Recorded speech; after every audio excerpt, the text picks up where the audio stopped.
Olá, boa noite, Nuno Matos Pereira, como estás? Olá, viva Paulo, tudo bem? Viva! Tudo bem?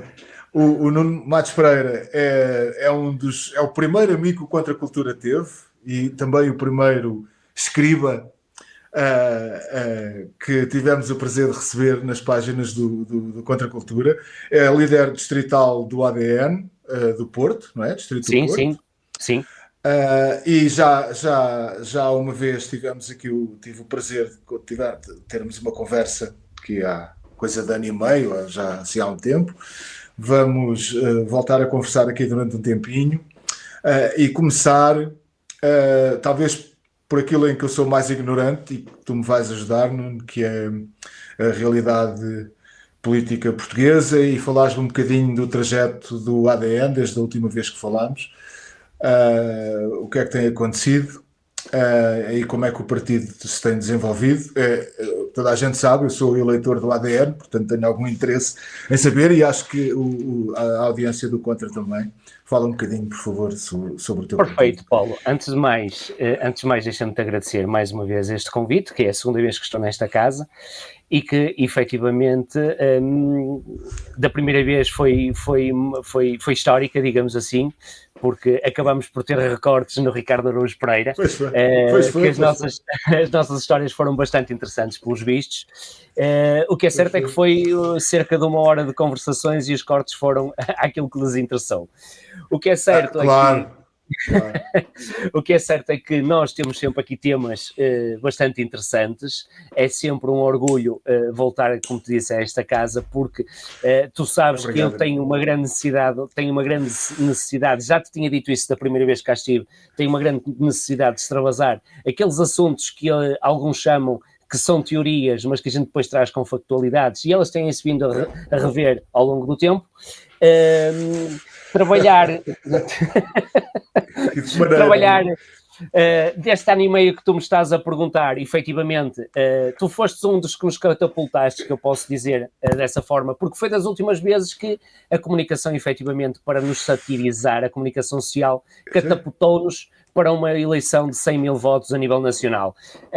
Aquilo que eles queriam nos fazer de mal é um pouco, às vezes, aquilo que eles querem fazer de mal aos partidos que lhes estão a tirar o tacho, efetivamente catapultam-nos. Portanto, eles agora já não costumam cair no mesmo erro, eles já fogem, e cada vez fogem mais de mim a 7 pés. Tenho esse orgulho deles fugirem. De certa forma, e para te fazer uma resenha histórica, desde esse último ano e meio, posso-te dizer que logo de seguida, e nós não temos parado, porque logo de seguida apanhamos umas eleições europeias, apanhamos gente que efetivamente está acordada, e isso posso depois abordar mais à frente, que efetivamente, em vez de se juntarem a nós, até não digo ao partido, mas pelo menos não destruírem aquilo que nós já construímos. E normalmente as pessoas mais acordadas, que é um nicho muito pequeno, e as pessoas ainda não se aperceberam, são aquelas que, desculpa a expressão, querem se medir em altura e não metem as mãos na massa para ingressar uma associação, ingressar um partido, fazer esta luta, ou pelo menos deixar-nos a nós fazer esta luta que nós queremos fazer. Entretanto, logo de seguir essas eleições legislativas, entrou-nos uma que veio a ser uma grande amiga e uma grande camarada que tu tens, uma companheira que tem sido nestas batalhas, que tu tiveste aqui a semana passada, que foi a Joana Amaral Dias, e que temos feito algumas atividades, algumas ações que têm dado grandes resultados. Vou-te começar pelo último e depois vou à parte histórica deste último ano e meio. O último foi, por exemplo, eu, a Joana e o Frederico Duarte Carvalho, o escritor, que foi nosso candidato à Câmara do Porto. Nós, há um mês atrás, entramos dentro do Hotel Nave, fomos lá verificar, estavam lá mais de 60 imigrantes ilegais, em que nós questionámos em campanha eleitoral como é que aquela gente, se não tem casa, como é que obtém o atestado de residência, e portanto nós alertamos para todo aquele mal-estar social. Fomos acusados de extrema-direita, como sempre, não é? O costume. Fomos acusados de extrema-esquerda porque estávamos com peninha dos imigrantes, e portanto somos acusados dos dois polos, quando na realidade há uma falta de humanismo, há uma falta de intervenção social, há um excesso de facilitismo de entrada de imigrantes. E, portanto, isto foi uma das nossas últimas ações, que foi bastante interessante, vai ser histórico, porque efetivamente nós entramos lá dentro, fomos acusados de invadir propriedade privada, imagina, nós fomos acusados de invadir propriedade privada e, portanto, e voltando atrás, a Joana tem sido incansável, tem sido uma marca ADN, tem sido um rosto do antiglobalismo, mas aquele antiglobalismo efetivo, aquele antiglobalismo de trazer os assuntos e medi-los de forma que não cairemos da parte da extrema-direita, nem caímos na parte do wokismo e extrema-esquerda. Portanto, todo o nosso programa está ali todo um bocadinho à medida para não sermos aqui acusados de nenhum dos extremos.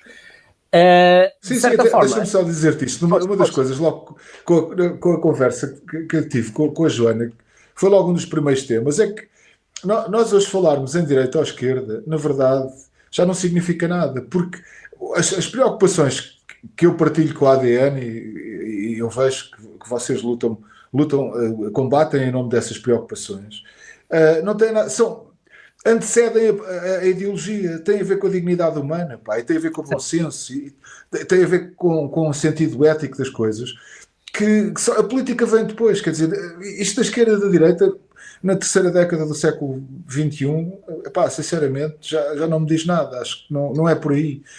Acho que não é vais fazer uma repetição do programa, de certeza que eu te falei isto há 1 ano e meio, quando fizemos aquela gravação. E isto vai ser engraçado, vai ser nostálgico. O ADN, como tu disseste muito bem, antecipa todo o globalismo. Para nós, em termos de trabalho de equipa, é extremamente fácil, porque nós antecipamos cada um dos projetos. Vou-te dar aqui um grande exemplo que ainda a semana passada, que esta semana está a ser falado. O caso da Bovaer de combate às alterações climáticas através dos peidos das vacas, não é?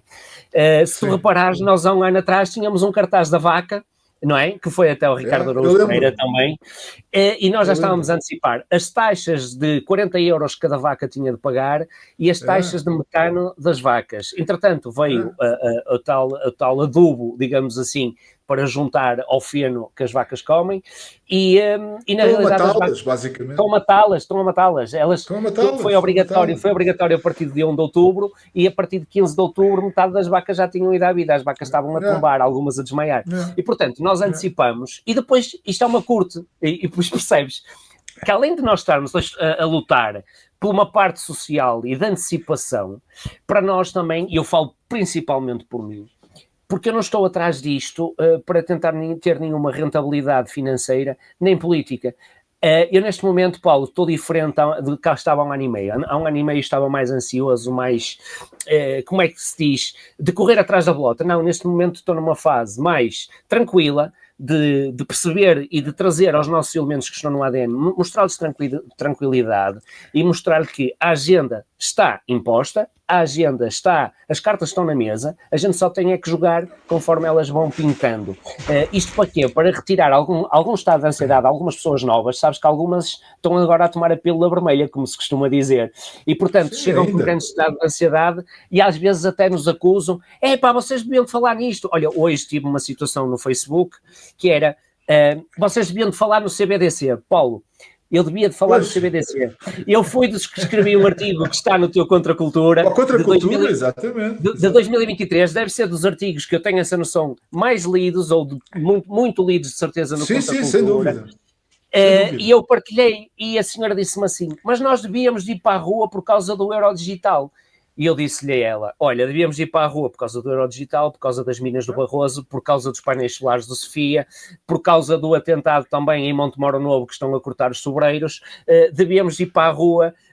Quantas vezes já fui para a rua, Paulo? Dezenas de vezes para a rua. O que é certo é que nós vamos para a rua e às vezes até nos dizem assim, olha, meia dúzia de malucos ali a defender uma causa. E mais tarde... Eu também não sei se as chamadas arruadas são assim tão eficazes como isso hoje em dia, pá. Acho que há maneiras mais eficazes de comunicar com as pessoas do que propriamente ir fazer barulho para a rua, quer dizer, não sei, embora eu também não tenha assim grande depende, não, mas eu posso dizer e posso também explicar relativamente a isso, há situações de impacto. Há situações que nós já conseguimos ter equipas e dizer assim, vamos meter 20 pessoas ali à porta e vamos fazer uma manifestação. Quando é a situação de o fazer para de tentar impedir determinada, fazer uma ação de campanha. Já tive situações em que facilmente agora arranja-se pessoas que efetivamente estão connosco. As nossas equipas têm crescido a nível distrital, a nível de conselhia, e pediste-me para falar do ADN e eu vou-te falar. Nós neste momento estamos em 32 conselhos, neste momento já estou a negociar mais não são duas pessoas, são duas equipas em que os coordenadores já estão a formar equipas em 2 conselhos aqui no Porto e, portanto, o Porto neste momento já está com cinco coordenações de conselhia, estamos a crescer. E agora mais lentamente, e às vezes o presidente do ADN, costuma dizer assim, epá, nós há 3 anos para cá nós não paramos e quase sem dinheiro, ou seja, a situação é que foram eleições atrás de eleições.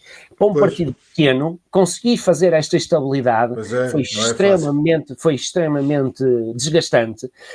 Alguns acusam-nos porque não percebem a estratégia. Mas vocês foram a 33 conselhos e não elegeram ninguém.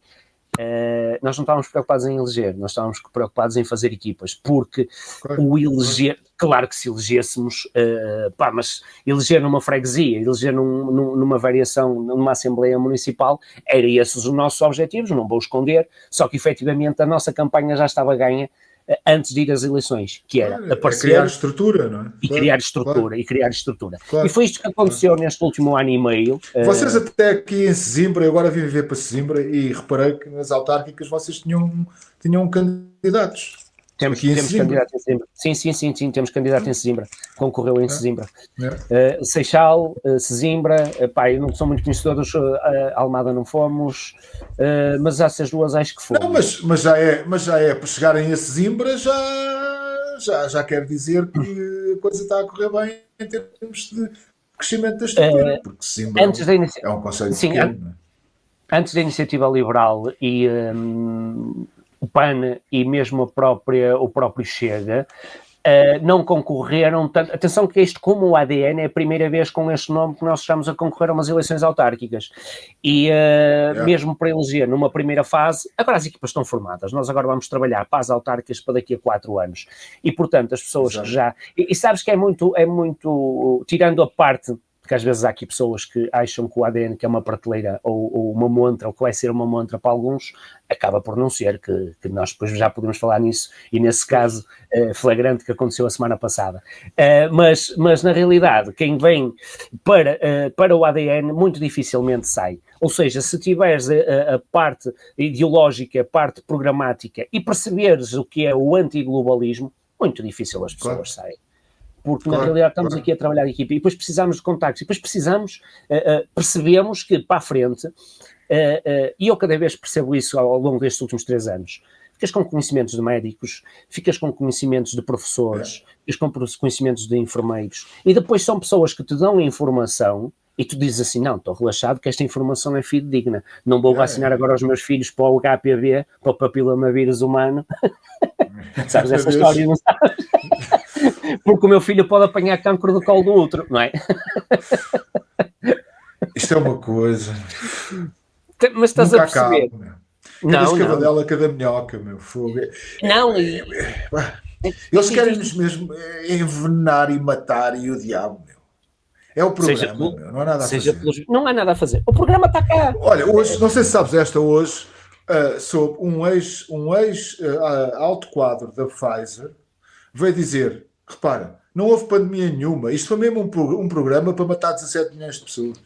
Não havia essa, eu disse peremptoriamente isso. Bem, pelo menos esse disse a verdade.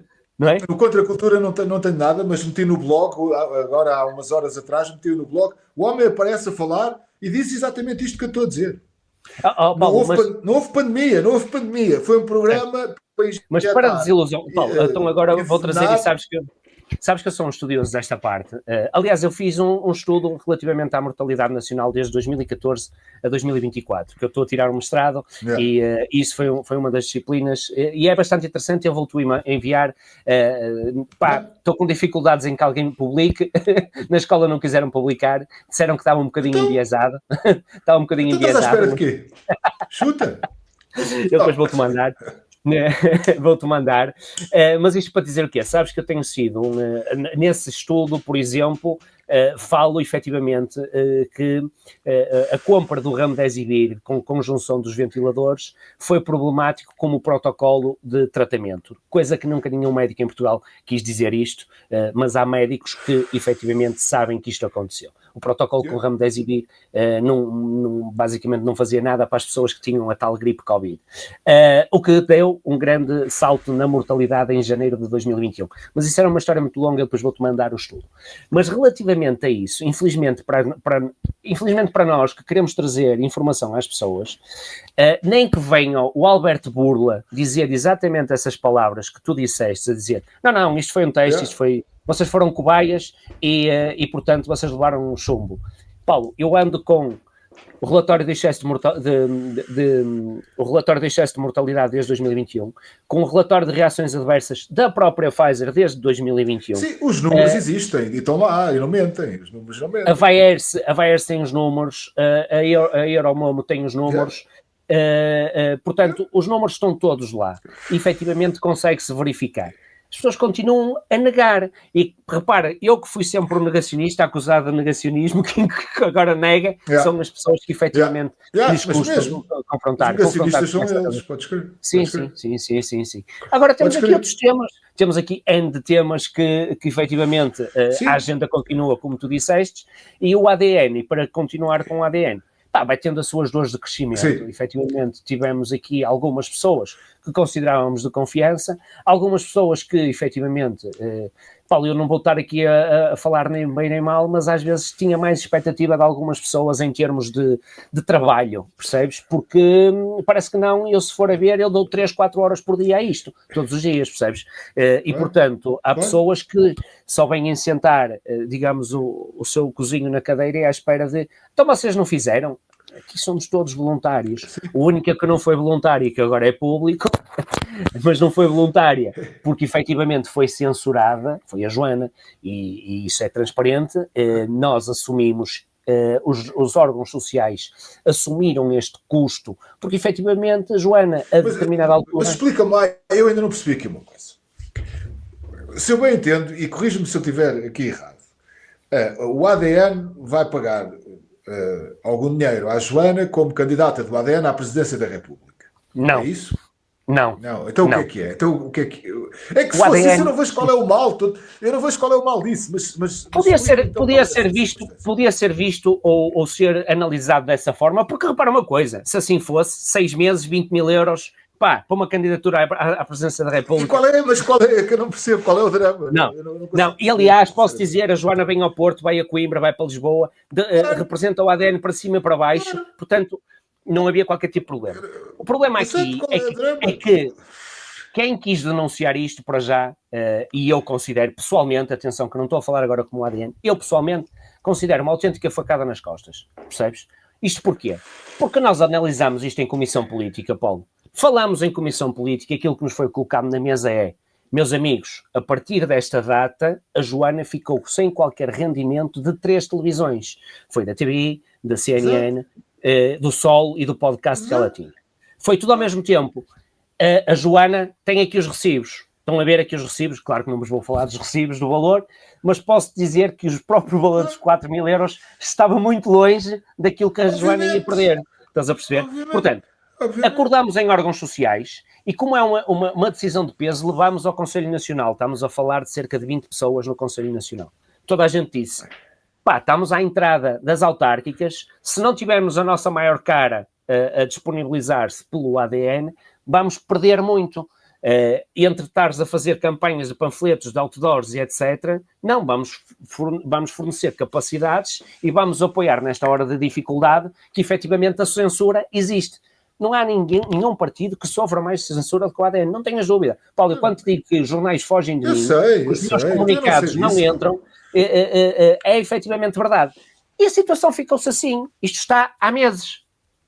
Alguém, que deves saber quem foi, porque essa pessoa tinha conhecimento, pegou em 2 recibos internos, do mail interno, e mandou para o Correio da Manhã. Pronto, Paulo. Como se fosse... a expectativa... Mas uma coisa que eu não percebo é qual é o escândalo? O que é que foi? Então a rapariga vai estar 24 horas por dia empenhada num projeto de candidatura às presidenciais. Então não pode ser profissional, não pode ganhar dinheiro com isso? Qual é Paulo, o drama? Paulo, o melhor drama é que isto sai no Correio da Manhã e logo de seguida o Bruno é contactado por outra jornalista que te vais te rir, que é do Diário de Notícias, que faz exatamente o mesmo escândalo como se fosse um caso de corrupção. Estamos a falar da Fernanda Câncio. E estamos a falar de pegar na notícia, fazer mais umas parangonas e repara, isto pode, e o pode vem sempre entre aspas. Eu já não leio notícias onde o pode vem entre aspas, porque isto é sempre fazer das pessoas que estão a ler de burras.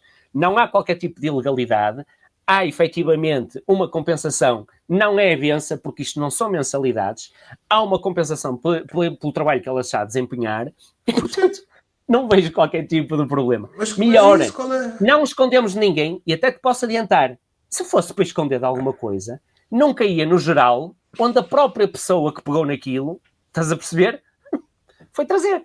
Ponto. Mas lá está, eu não conheço, não sou jurista.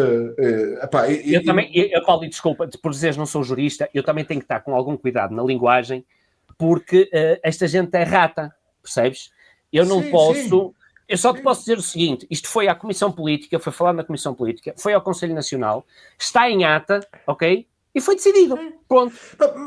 Mas tu tens agora um caso, por exemplo, nos Estados Unidos da América, o Ted Cruz está a preparar-se para se candidatar às presidenciais de 2028 com financiamento dos sionistas, dos interesses sionistas em Washington, ok? O próprio Tucker Carlson ontem ou anteontem, disse na boa que é tipo, ele vai se candidatar e a partir daí vai ser um homem rico. Porquê? Porque obviamente vai ser financiado e parte desse dinheiro é para lhe pagarem a ele. Porque o homem vai fazer uma campanha presidencial, portanto tem que ser pago. Certo. Mas eu não percebo. Aqui nem sequer é uma questão de pagar, isto não é um pagamento. Repara, tu tens que vir numa semana 3 vezes ao Porto, teres que ir fazer uma manifestação em Coimbra, teres que ir a uma entrevista em Lisboa à NAU, teres que ir a uma entrevista ao Porto. Se quiseres, claro. São despesas de representação. Não é uma questão de representação porque uma candidatura presidencial, mas é que estão a fazer isto. Repara, eu gostava era que fizessem isto. Estamos a falar de 4.000 euros, estás a perceber? Deviam de fazer isto, era a candidatura do Marcos Mendes, por exemplo. A candidatura... Claro, mas é isso que eu estava a pensar. Então o Gouveia Mel não vai ganhar dinheiro nenhum. Não. Agora, eu não sei. O que mais me dói, Paulo, é que eu ainda sinto sangue nas costas, percebes? Eu estou a sentir sangue nas costas, estás a perceber? Porque são pessoas em quem a gente confia, são pessoas, e repara, estamos aqui a falar, eu não sei qual foi o pensamento, estamos aqui a falar dos órgãos sociais, que são cerca de 30 pessoas, e estamos aqui a falar de uma pessoa que ficou completamente isolada, percebes? Não sei onde é que isto vai dar, não faço a mínima ideia, que eu parte jurídica não faço. E depois qual é a motivação, não é? Porque é que se faz uma coisa dessas? Paulo, eu vejo duas coisas que são motivação, mas uma externa, percebes? Uma tentativa de intrusão, mesmo, qualquer tipo de aliciamento, não faço ideia. Outra coisa é mesmo uma diarreia cerebral, não estou a ver outra solução. É que isto, Paulo, repara, se isto não tivesse tão certo, tu destróis um partido. Se fosse efetivamente irregular, estás a perceber? Destruíam o partido. Estás a entender? Agora é assim, tu não vês, só vês internamente, as pessoas são reservadas, comentamos entre nós internamente e fazemos exatamente essas perguntas. O que é que leva alguém a fazer isto? Não vejo...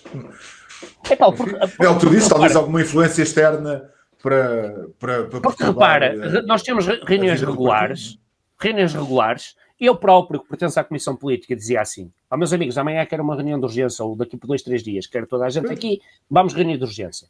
Meus amigos, eu tenho isto aqui, isto é muito mau, eu na minha consideração acho que é muito mau, como é que vamos fazer isto? Era isto que se fazia. Se achava que aquilo era muito mau, como tu dizes, e muito bem. Isto não tem ponto a ponto se lhe pegue. Isto foram 2 dias de brilho na cabeça de alguém, estás a perceber? E, efetivamente, é um esforço danado. Nem vai ter consequência nenhuma, não vai ter consequência nenhuma. Não, claro que não. Claro que não, percebes? E para a Joana também deve ser para o lado que ela dorme melhor. Enfim, claro, perfeitamente. Pronto, Paulo, vamos deixar isto, porque isto foi este pé-de-ver, que podia trazer alguma curiosidade às pessoas. Não, foi tudo legal, todos os órgãos sabiam. Claro que não andamos de bandeirinha cá fora, não é? Olha, estamos a pagar. Obviamente, mas sim, mas lá está. E que partido é que faz isso, não é? Ninguém. Que outro partido é que diz? Ninguém.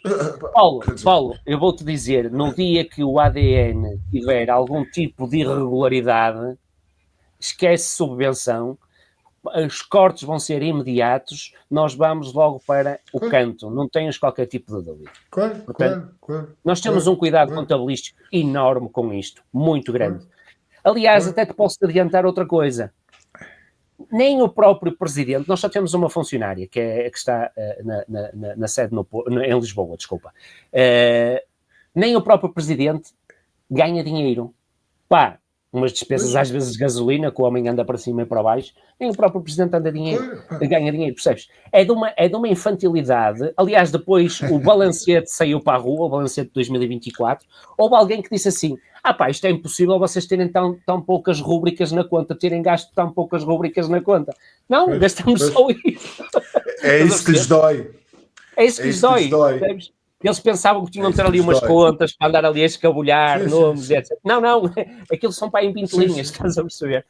É isto. Aliás, agora estávamos nesta conversa e eu gostava de me lembrar, pronto, também é verdade que eu não sigo muito a política portuguesa, mas já segui mais. E não me lembro de alguma vez haver uma notícia sobre uma auditoria às contas dos partidos. Não há auditorias, não pode, é impossível. Sabes porquê? Porque o próprio Tribunal de Contas é auditoria. Tu, se não tiveres as contas direitas... Paulo, eu em 2021, e o Bruno, se ouvir este podcast, vai-se lembrar perfeitamente disto.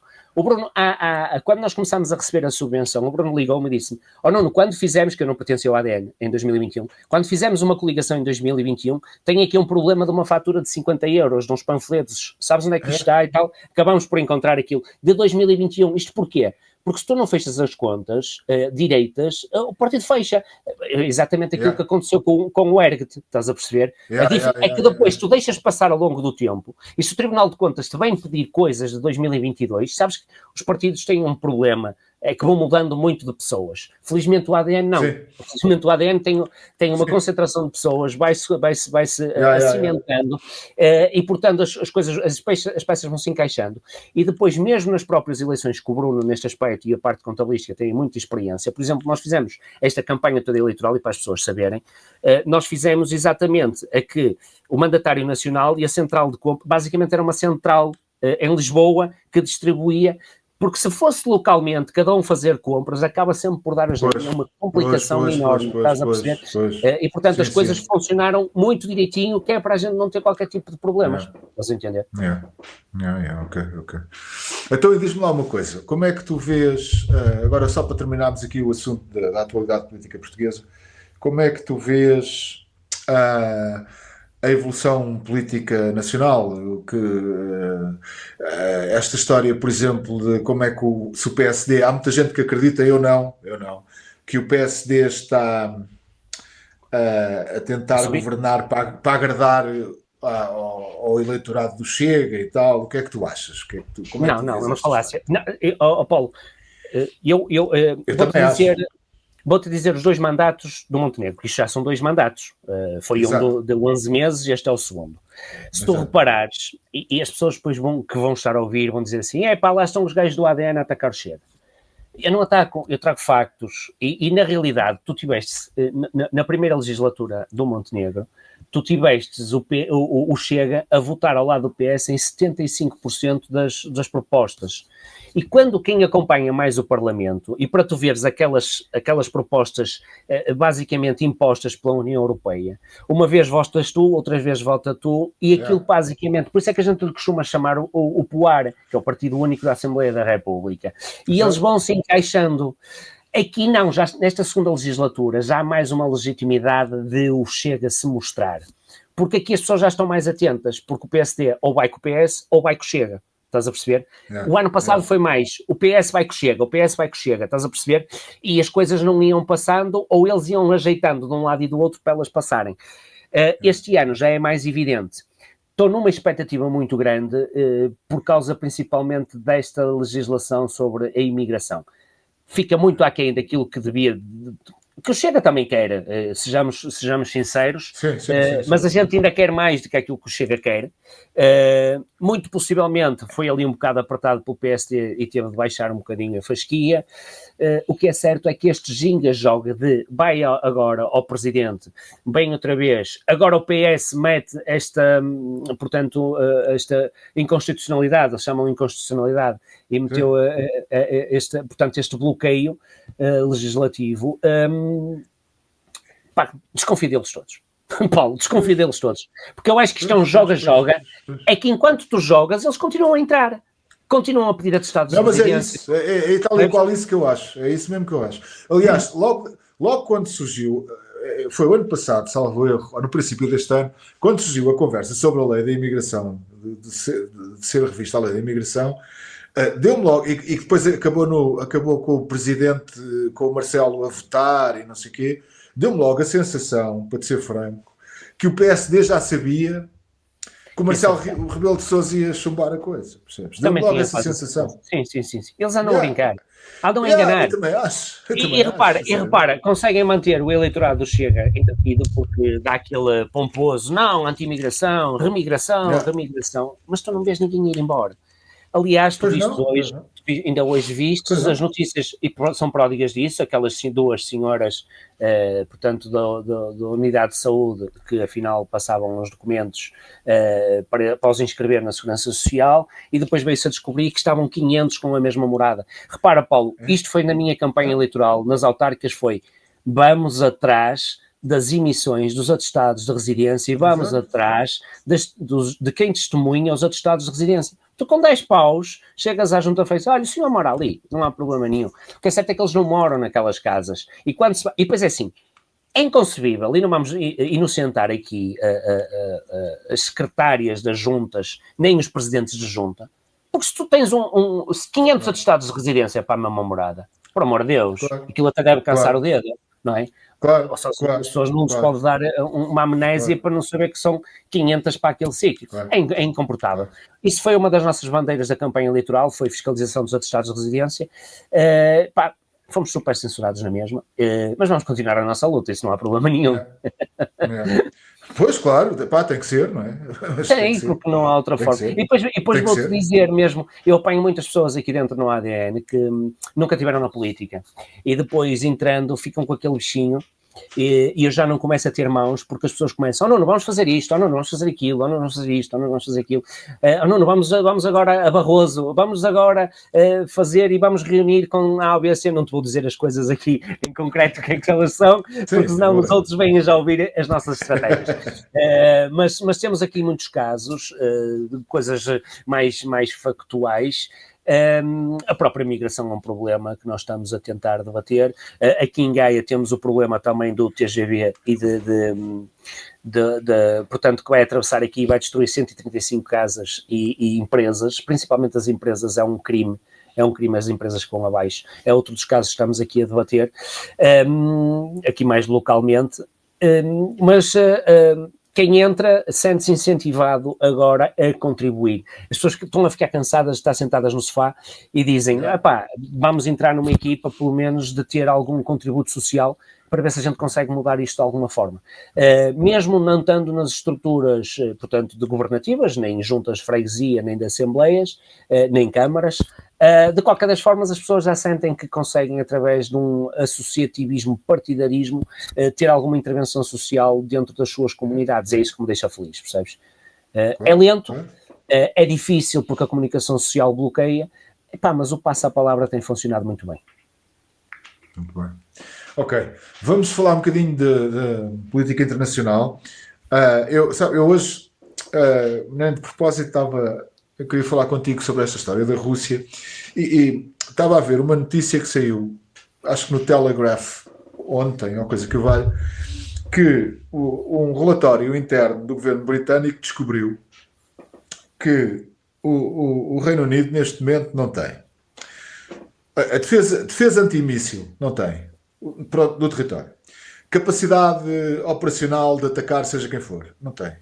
A Marinha não funciona, a Força Aérea não funciona. É o desastre total, ok? Equacionando isto, e nós sabemos que este não é um problema exclusivo do Reino Unido, apesar de ser mais chocante no Reino Unido, porque o Reino Unido já foi uma grande potência militar, não é preciso recuar muitas décadas. Este é um problema de toda a Europa, na verdade. Como é que tu vês o discurso altamente beligerante que os líderes europeus têm tido em relação à Rússia? Não é um bocadinho estranho? Estamos constantemente a forçar a corda de uma guerra que não podemos ganhar, nitidamente.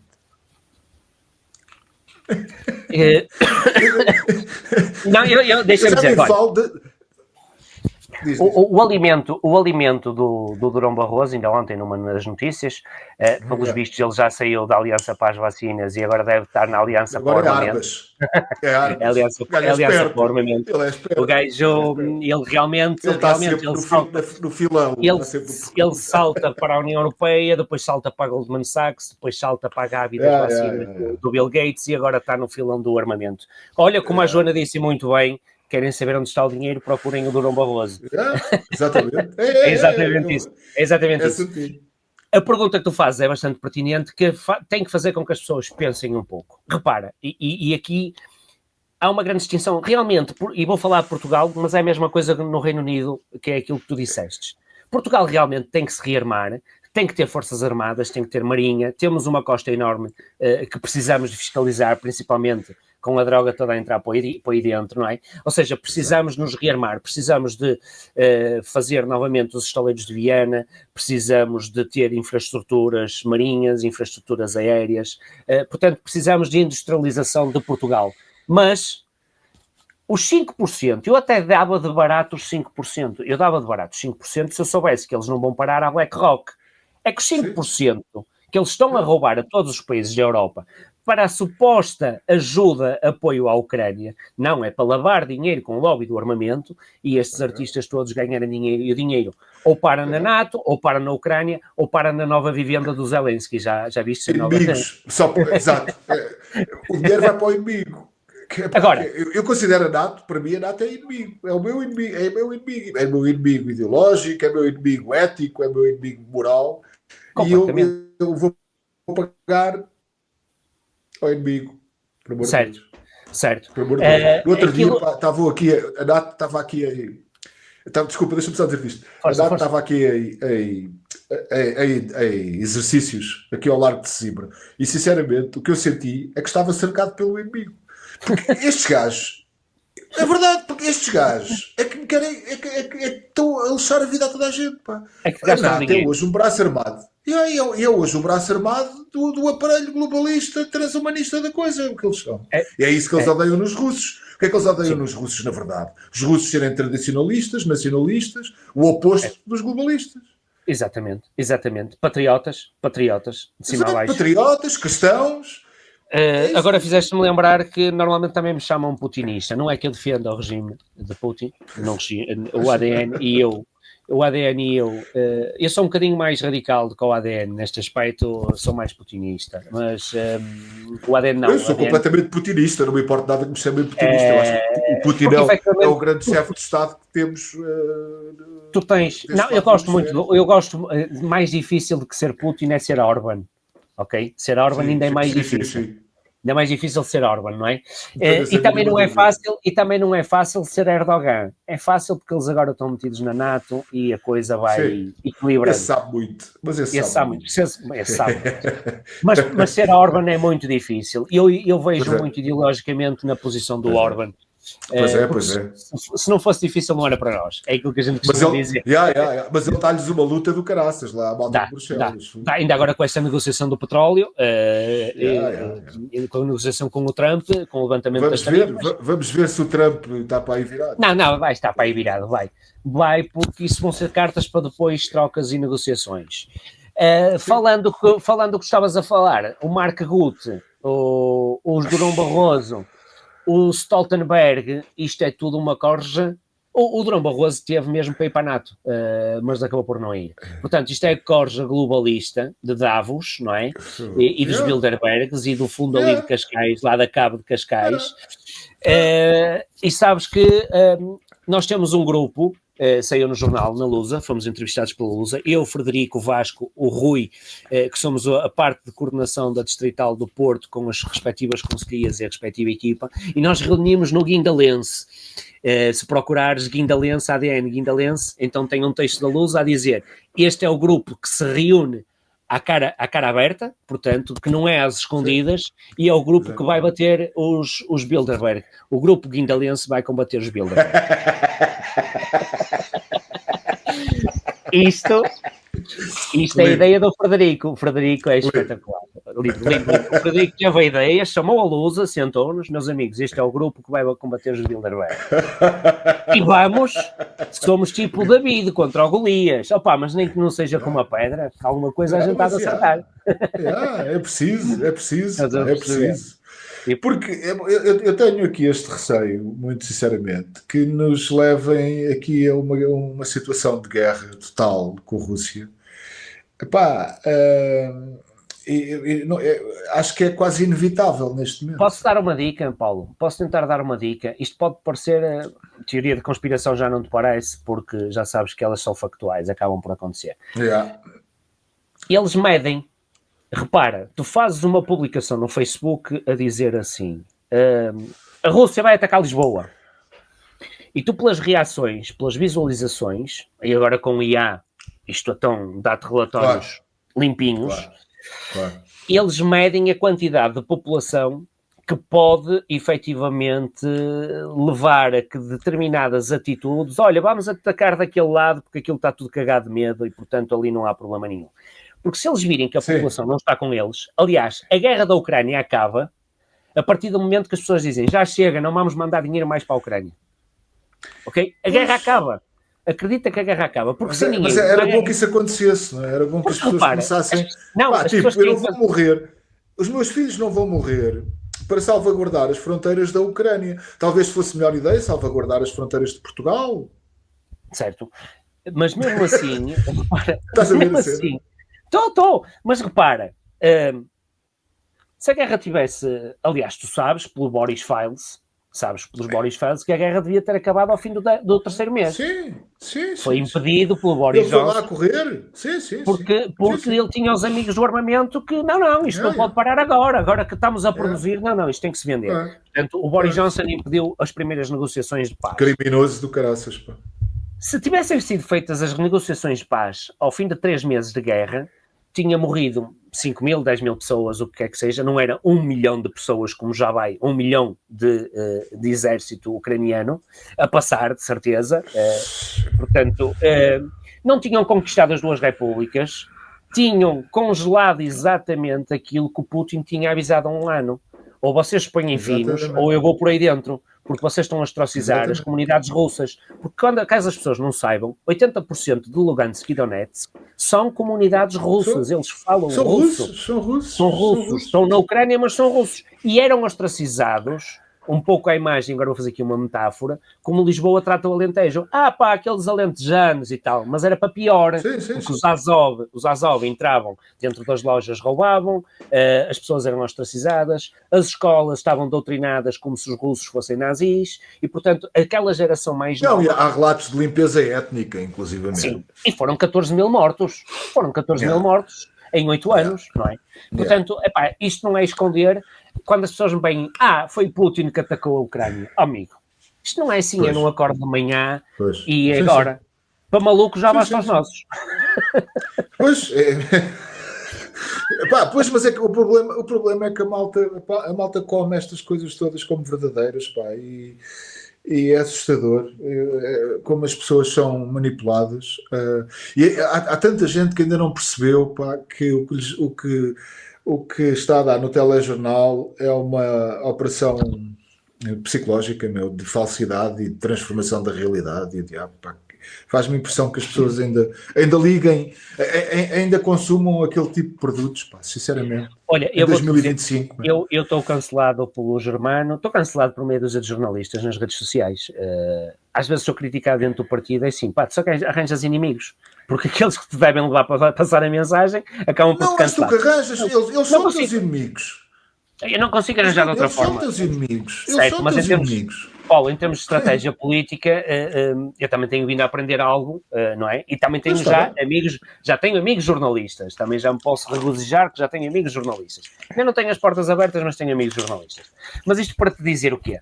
O que é que tu fazes a estes germanos, a estes generais que vão ali durante horas debitar, parece um jogo de futebol, em que agora entraram 3 donas e caíram não sei o quê, e agora arrebentaram com um infantário, e agora fizeram mais não sei o quê. Estes milhares e estes rogeiros desta vida passam a passar fome. Portanto, aquilo é um autêntico circo, por isso é que eu não consigo ver a televisão, e tu também não. Aquilo é um circo. Ligar a televisão é para eu me divertir, porque não há outra forma. Eu aqui há tempos atrás dizia, eu partia a televisão, não, agora é para me rir, mas não consigo, já nem consigo. Não dá, é impressionante. Portanto, e pessoas, por exemplo, como a Joana, não é? Que é uma candidata à presidência da República, que devia ter um espaço de 10 minutos sobre estes temas que estamos aqui a falar, em prime time, não é? 10 minutos em prime time, acabam por pôr o Manuel Vieira a dizer que vai vender vinho tinto engarrafado e canalizado. Não, com a Joana chegou a acontecer a cena surrealista dela estar em estúdio, os jornalistas estarem a falar dos candidatos à presidência da República e não a nomearem como candidato à presidência da República. Certo. Agora explica. Isto não podemos qualificar estas pessoas como jornalistas, não é? Estas pessoas não são jornalistas. Não, mas é são aparatos chiques. São comissárias do regime, não é? São comissárias do regime, sabem que sabem que as pessoas são engrupidas, digamos assim, este adjetivo é poleira, engrupidas, mas repara, isto devia tocar os sinos às pessoas. E sabes, olha, vou-te dar aqui um exemplo, Paulo. As primeiras manifestações, por exemplo, há 6, 7 anos atrás, que eu via no Alentejo, quando começaram a meter as primeiras extensões de painéis solares, e eu olhava para aquilo e disse assim, esta gente está doida, então aquilo é fixe, os painéis solares, pá, uma cena que... Não, mas se estas pessoas estão a manifestar, pá, nem que sejam sozinhos, é porque há alguma coisa, não há maluquinhos, se estão a manifestar têm que ter alguma razão. E a gente tem que as ouvir. Epá, chateia-me imenso as redes sociais nesse aspecto, porque chegam ao ponto de estar a ser pagos para satirizar determinadas publicações. Como é óbvio. Epá, felizmente, eu coordeno aqui uma equipa da parte multimédia, em que faço alguma parte de gestão de redes, e a ordem aqui é mesmo satirizas, é bot, não tem fotografia, não tem nome, não tem perfil, bloqueia. Rápido e eficaz. E as pessoas vão começar a perceber que, efetivamente, esta máquina trituradora de censura, mesmo que existe nas redes sociais, porque isto também é a estratégia globalista. Os 5 mil influencers pagos, por exemplo, pela DGS, foram efetivamente pagos. Só que o dinheiro também se vai. E uma das maiores vitórias este ano, que as pessoas não se aperceberam, mas a nível mundial, foi os cortes do SAID. Os cortes do SAID foi qualquer coisa de fabuloso para todos nós, porque a doutrina uquista, a estratégia uquista que estava a ser implementada, levou uma facada muito grande, percebes? Em nível internacional, para mim foi eu não sei bem, eu tenho algumas dúvidas, para te ser franco, se esses cortes acabaram por ser assim tão significativos como isso. Ou seja, eu não sei se lembras, mas... Portanto, o DOGE, aquele departamento liderado pelo Elon Musk, aquilo acabou por dar buraco, eles zangaram-se, ele e o Trump zangaram-se, não sei o quê, aquilo fechou. E o processo transitou para o departamento de Estado do Marco Rubio. O Marco Rubio não é propriamente um populista, ou seja, é um neocon. E eu não sei até que ponto, nem eu, nem ninguém neste momento, mesmo nos Estados Unidos, sabe o que é que está a acontecer com o USAID. Houve alguns cortes, digamos, para populista ver, mas eu não sei até que ponto é que aquilo agora já não entrou outra vez no business as usual, como instrumento da CIA e tudo aquilo que eles faziam, tirando a parte extremamente woke da coisa. Porque, de facto, se há alguma coisa que a administração Trump, e até voltámos a falar sobre isto para transitarmos para uma questão que eu também te queria colocar. Se há alguma coisa que a administração Trump, de facto, tem sido efetiva em relação àquilo que prometeu nas eleições, é o mandato anti-woke, digamos assim. E nesse aspecto, agora, no sentido em que o USA deram uma espécie de braço mediático da CIA e do Estado Profundo americano e o diabo, eu não sei se isso parou. Eu desconfio que não. Eu desconfio que não, para te ser franco. E, por exemplo, mesmo no que tem a ver com atividades, financiar atividades e a imprensa anti-russa e o diabo, isso deve continuar. Isso deve estar a continuar. Isso deve estar a continuar. O único feedback que tivemos aqui em Portugal foram algumas faculdades que foram mesmo canceladas em determinado tipo de projetos. Pois, acredito. Algumas faculdades, agora não me lembro o nome delas, mas e mesmo a nível cultural, havia um filme que estava a ser financiado que era qualquer coisa do género, o incesto dos irmãos, ou assim, uma coisa qualquer, assim, uma cena assim muito marada. Agora não sei dizer ao concreto, mas era assim uma cena muito marada. Ardeu, pois. Ardeu, sim. E esse tipo de financiamento, pelo menos internacional, também levaram uma facada muito grande em termos de farmacêuticas. Sabes que enquanto está lá o Robert E. Kennedy Jr. a coisa pia ligeiramente fino. Sim. Apesar de que houve aquelas cedências e às vezes ali um tipo de discurso. Eu acho que eles também estão um bocadinho de mãos atadas. O problema é que estão a defraudar uma facção dos MAGA que efetivamente não lhes vão facilitar a vida. Neste momento tens uma guerra civil à direita nos Estados Unidos, pá. Completamente. Dividida 50-50. E a propósito do Kennedy, quer dizer, é nítido que aquilo não lhe agradou muito, mas aquela circunstância em que eles recebem na Sala Oval o Alberto Bourla, aquilo... Eu não sou americano e fiquei enojado. Eu imagino aquela malta maga mesmo das bases, ficam a olhar para maga e a saberem o que é que se passa, porque se fosse um português a ver aquilo... Mas eles sabem. O ou por exemplo do Trump sabe, não é? Ou por exemplo, ires ver almoçar o Bill Gates com o Trump, não é? Não, eles todos, os gajos de Silicon Valley, todos, foram todos. Os gajos da Google, o Zuckerberg, o Lagartixa, estavam lá todos. Poupa em circunstância, grande banquete, o que é aquilo, meu? Porque repara, das duas uma. Ou o Trump é excessivamente imbecil para não perceber, para não distinguir o que é um amigo de um inimigo, ou então é uma traição, ou então são mesmo cúmplices e amigos, e o diabo é uma traição enorme ao eleitorado. Porque o eleitorado, a malta que votou Trump, vê aquela gente como inimigos e como ameaças existenciais. Completamente. E de repente o gajo está ali em banquete com eles e o que é esta merda, meu? Às vezes há magas que vão dizendo isto é uma estratégia para deixar os democratas pressionar para depois então mostrar. Não, está-se a arrastar há muito tempo. Efetivamente, como tu dizes bem, para mim tem sido uma desilusão o Trump, no aspecto de tudo aquilo que ele prometeu, metade talvez tivesse cumprido, mas está muito aquém. Olha, principalmente a guerra da Ucrânia. A guerra da Ucrânia ele podia ter acabado aquilo realmente em 24 horas, percebes? A própria cena das farmácias... Eu nem digo acabar, não se metia, desligava. Se ele puxasse a ficha, a guerra acabava, porque não há apoio, acabou. Os europeus não têm e não vão soltar a meter dinheiro. Esta guerra não é minha, não tem nada a ver com isto, já. Mas aqui tens que ver a parte capitalista do Trump, em que os europeus têm o dinheiro, os americanos têm as armas, então vamos comprar para a NATO. Vamos comprar para a NATO. Bem sei, mas ele não foi eleito. É culpa dele. Vamos lá ver. Ele não foi eleito. As pessoas não votaram Trump para ele ganhar dinheiro com guerras. As pessoas votaram Trump, pois não. As pessoas votaram Trump para ele acabar com as guerras perpétuas imperialistas dos Estados Unidos, porque eles têm filhos a morrer nas guerras, nem que seja por isso, e se calhar já estão um bocadinho fartos disso. Muitas vezes não percebem sequer o que é que estão a fazer nessas guerras. Este caso da Ucrânia, se tu perguntares a um americano médio, ele estão-se a meter naquilo porquê? Enquanto houve a doutrina woke televisiva, exatamente igual aqui, compreende-se. Havia texanos com a bandeira da Ucrânia enfiada lá no terreno deles. Sim, não é? Portanto, sim. aquela lavagem cerebral continuava. Agora não. Mas não, mas Agora eu não. estou-me a referir à malta que votou nele. As pessoas Sim, aos que magos, votaram Trump sim. desta vez, epá, não têm nenhum interesse. Acaba com isto, acaba com a imigração ilegal, A mesma coisa com a guerra.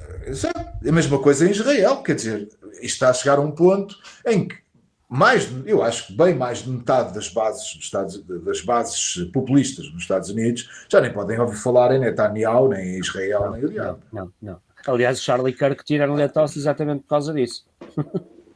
Porque ele estava a falar muito naquela semana, estava com muito pato lá. Eu tenho que ser, como publisher do Contracultura, aqui sou eu que tenho que ser um bocadinho cuidadoso com o que digo. Não tenho provas materiais, até ver, que os israelitas estejam relacionados com a morte do Charlie Kirk. Agora, faz-me um bocadinho de impressão a reação dos interesses sionistas, tanto nos Estados Unidos como fora dos Estados Unidos, quando se faz perguntas óbvias sobre as circunstâncias muito misteriosas e muito enigmáticas e pouco esclarecidas em que o Charlie Kirk foi morto. Isso é que me faz confusão. Porque é que não podemos saber a verdade? Não é? Porque é que temos sempre que levar com estas narrativas manhosas, que já a mesma coisa aconteceu com o próprio atentado ao Trump, continuamos sem saber bem que motivação, quem era aquele que motivações tinha, e se agiu sozinho, se não agiu sozinho, e diabo. Mas que horror tem esta gente à verdade, meu. Que não... é impressionante, Há muitas coisas que fazem que já não é por dinheiro, portanto, aliás, tens exemplo disso, não sendo dos americanos, tiveste o exemplo desta notícia que nós já estávamos fartinhos de saber, daquilo que aconteceu na Jugoslávia, na Croácia, portanto na Guerra Civil, na Bósnia e Herzegovina, que horror. Em que eles davam armas e davam dinheiro e agora vai à caça, e se matares uma grávida dá mais pontos, parecia o Armageddon, ou o Carmageddon, digamos assim, de pontuação de mortalidade civil. Nós estamos efetivamente com gente que não bate bem da cabeça, percebes? Para quem não sabe desta notícia, o Nuno está a falar de uma circunstância em que as elites europeias e não só ocidentais pagavam aos sérvios que lutavam na Bósnia para safaris sniper, para safaris em que iam matar pessoas, matar civis, e inclusivamente matavam crianças, pagavam mais caro para matar crianças. Só de pensar nisto. Olha, sabes que nessa altura estávamos nos primórdios da internet, estávamos a falar em 97, 98, eu tinha internet desde 94, 95, estávamos nos primórdios, e agora que falas no Safari, há um vídeo lá que eu vi que eles iam a correr no meio da floresta, no meio da selva, no meio da floresta, num pinhal, e caçaram um sujeito e foi com faca de mato, percebes? Foi qualquer coisa de impactante, foi mesmo ali na hora de impactante, percebes? E portanto as coisas começam a fazer algum sentido. O que é certo é que os americanos têm estado metidos em todas. Estiveram na Bósnia, na Jugoslávia, tiveram depois na Líbia, Somália, Iémen, Síria, Iraque. E com que resultados? E depois com que resultados? O que é que eles têm para mostrar? O Afeganistão foi a desgraça que foi. Andaram lá há 20 anos para depois deixarem aquilo aos talibãs com qualquer coisa como 100 bilhões de dólares em equipamento militar que deixaram lá. Deixaram já os gajos todos equipados. O Iraque, o que é que melhorou? A Síria piorou. Nada. A Somália continua. Eu nem sabia disto, também ouvi ontem. Continuam a bombardear a Somália loucamente. O que é que se passa? E depois tens organizações como a ONU, não é? Que são organizações incompetentes, corruptas, governadas ali pelo nosso amigo das contas, o Guterres, sim. Em que tu tens a Nigéria, onde os cristãos são perseguidos, tens Moçambique, que são perseguidos os cristãos, e portanto nós estamos numa distopia. Nós pagamos neste momento às organizações para entrarmos numa distopia total, e o que mais irrita é que são comunicação social como a tua, Paulo, e comunicação social como a Página 1, como o Blogspot, como ao Lobo, o Miguel, que agora também está a entrar a trabalhar nisso, como o Sérgio Tavares, não tão virado para a geopolítica como você, negócios, mas efetivamente também está a fazer esse trabalho. Há muita gente aí a trabalhar bem, há muita gente. Esta necessidade... Aliás, o Página 1 eu até nem comparo o Contracultura ao Página 1, porque o Página 1 faz mesmo jornalismo. O Contracultura é mais uma cena de combate, digamos assim, de opinião e diabo. Agora, no Página 1, eles fazem jornalismo à série, reportagem, o diabo, e é uma coisa com um estatuto, eu acho, diferente. Isso Olha, Paulo, e trabalham muito bem. Diz. Fazendo-te uma comparação do jornalismo com a atividade partidária, é efetivamente essa escala, porque efetivamente o Página 1 também tem levado muito chumbo, principalmente com processos jurídicos, mas também tem ganho tudo, percebes? Um pouco acontece também com o ADN também tem passado aos pingos da chuva, porque efetivamente tem ganho todos os processos onde está inserido. Mesmo processo, alguns deles até os retiram, que é para depois não dar notícias bombásticas. Estás a perceber? Estou-me a lembrar, por exemplo, quando o Bruno chamou de cobarde ao comandante-geral da PSP, ao Magina da Silva, chamou-lhe cobarde, e então ele achou por bem que tinha de meter um processo. E chamou-lhe cobarde porque tinha saído uma nota interna na altura para os polícias só em casos extremos de evidência, portanto, de violência física, é que eles poderiam usar a arma. Olha, um pouco hoje que eu vi 2 minutos ali do Ventura que ele estava a falar, e ele estava a falar bem, que é efetivamente aquilo que as pessoas querem ouvir, os polícias têm arma para usarem. Em caso de terem de a usar, é para a usarem. É para isso que eles estão ali. Se a usarem mal, têm que se responsabilizar e depois vão responder exatamente por isso. E o Bruno, na altura, fez essa acusação em termos de artigo do jornal, acho que foi no Diário de Leiria, e disse que o Magina da Silva estava a fazer uma circular interna em que impedia os polícias de usarem arma de fogo. Basicamente impedia. E ele achou por bem que eu tinha de meter em tribunal. Quando aquilo vai para ir a tribunal, não chegou a ser a sessão, aquilo foi não percebo muito em termos de processos jurídicos, mas foi imediatamente arquivado, porque toda a gente tem direito a ter uma opinião. Eu posso achar que tu és covarde. Por acaso não és muito corajoso em fazer este programa, Paulo. Obrigado, amigo. Portanto, e nós temos tido essas situações. Também temos outros corajosos no ADN, que estavam cerca de entre 10, mais ou menos, em 20 pessoas, alguns eram do ADN, naquele processo também, que nunca percebi porque é que ele foi junto, foi o processo de Odivelas de vacinação contra o Gouveia Melo, onde principalmente, que é mais mediática, a Ana Desirá, de megafone, chamou-lhe de cobarde, e esse processo entrou em tribunal com uma acusação do Gouveia Melo e da Procuradoria como terrorismo, ok? Eles queriam impor o processo como terrorismo. Foram quase todos ilibados, acho que, posso estar aqui a cometer um erro, acho que a Desirá foi multada em 1.500 euros, uma coisa assim do género, por ter dito que, chamou-lhe qualquer coisa, não faço a mínima ideia o que é que foi, mas chamou-lhe qualquer coisa, e portanto foram todos ilibados porque não houve agressões, não houve, aliás, isto é uma coisa que funciona aqui no partido, não há qualquer tipo de violência, aliás eu estou aqui há 3 anos e portanto nós somos muito moderadinhos, somos conservadores, e aliás Paulo, relembro, sou pai de família e quero manter uma boa educação aos meus filhos, conservador, tradicionalista. Mas sabes que está a pegar esta moda, por exemplo, na Alemanha isto é muito comum, que hoje em dia tu ofendes, entre aspas, um político e és criminalizado por isso. Por exemplo, chamar idiota a um político na Alemanha neste momento tem sérias consequências, entra-te a polícia em casa. O que é, se nós pensarmos bem, contra tudo aquilo em que na verdade a sociedade ocidental foi construída. Qual era o problema de chamar imbecil ao primeiro-ministro de qualquer país aqui há 10 anos atrás, há 15? Não passava pela cabeça de ninguém.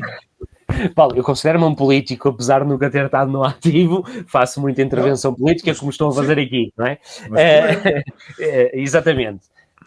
Eu sou enxovalhado por meia dúzia de gatos pingados que não valem nada, que não vai estar sequer. Agora, eu posso-te garantir uma coisa: qualquer um que dá a cara, e não são aqueles bots, isso é para bloquear e é para passar à frente, qualquer um que dá a cara, e neste momento posso dizer que já vou ter 2 processos aí contra a gente, qualquer um que dê a cara e que me difame, sem qualquer tipo de legitimidade... Sim. Eles vão mas eu sei o que é que tu estás a falar, isso é diferente, mas espera, vamos lá ver, uma coisa é eu dizer assim, o Montenegro é um monte de merda. O Montenegro é um monte de merda. Ok? Pronto, eu digo isto. Outra coisa é eu dizer assim, o Montenegro é corrupto e andam-lhe a dar dinheiros e merdas e por fora e ele como primeiro-ministro. São duas coisas completamente diferentes. Completamente diferentes, certo? Eu percebo. Uma coisa é eu insultá-lo, tipo, é um monte de merda.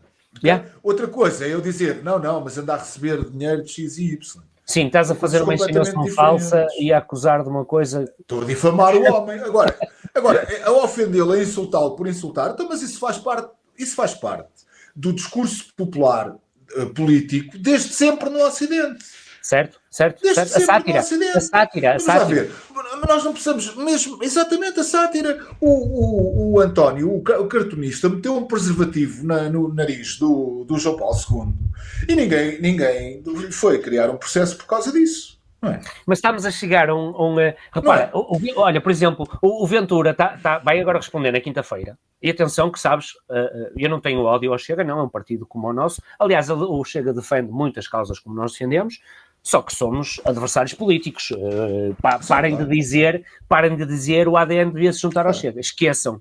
Não, eu espero que não, pá, eu espero que não. Não digo, não, esquece.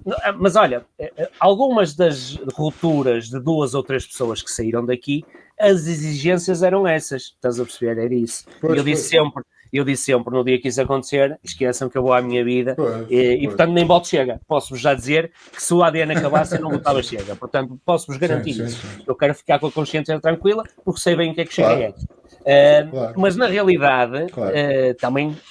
Nós tivemos, por exemplo, numa manifestação, quando foi a manifestação do Chega, nos apoios às forças policiais. E estivemos lá com eles, porque defendíamos exatamente aquilo que eles estavam a defender.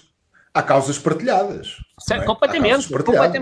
Mas, por exemplo, na parte da imigração, ou na remigração daquilo que eles chamavam na altura, porque isto foi um populismo, eles têm muito mais comunicação que nós não defendíamos a forma de remigração que o Chega defende.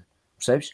Porque aquilo era um bocado de cegueira. Aquilo nem estava no programa, era cegueira. E atenção, por falar no programa, continua no programa do Chega a identificação única digital. Ok? Pois é, isto continua no programa do Chega, a identificação única. Ok? Pronto, não se esqueçam. Sim. Mas sim, falando mesmo, agora... por exemplo, não só põem o apoio à Ucrânia contra a Rússia.